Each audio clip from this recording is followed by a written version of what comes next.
Voici la fonction tutorale Accueil et orientation. C'est la première fonction parce que du point de vue de l'apprenant, c'est la première chose qu'il va vivre lorsqu'il va décider de s'inscrire en formation à distance. Cette première étape du processus est encadrée par 4 responsabilités clés. La présentation du service FAD et tous ses éléments, la clarification, validation et enclenchement du projet académique et professionnel, la préparation du premier contact académique et la cohérence de communication. D'ailleurs, il y a 3 niveaux d'interaction très importants dont il faut tenir compte parce que ce sont les premières que les élèves rencontrent.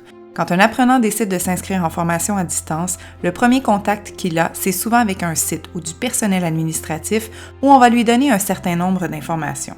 Ensuite, au deuxième niveau, le personnel professionnel, tel que le conseiller d'orientation qui va enclencher et valider le projet de formation, va ajouter d'autres informations et peut-être faire des rappels, entre autres rappeler les informations données à l'étape précédente. La dernière interaction qui fait partie de cet accueil est avec le personnel enseignant.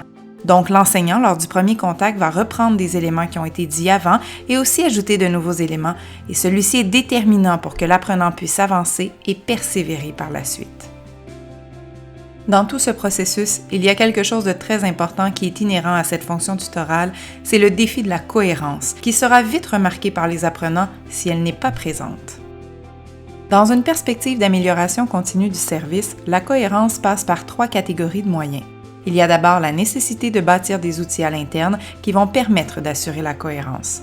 Ensuite, former les enseignants.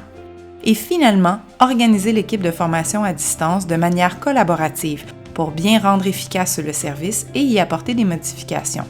Ces 3 éléments sont vraiment au cœur du processus pour assurer la cohérence et l'amélioration continue du service et ainsi favoriser à court terme le premier contact et l'entrée en formation de l'apprenant et à plus long terme, sa réussite.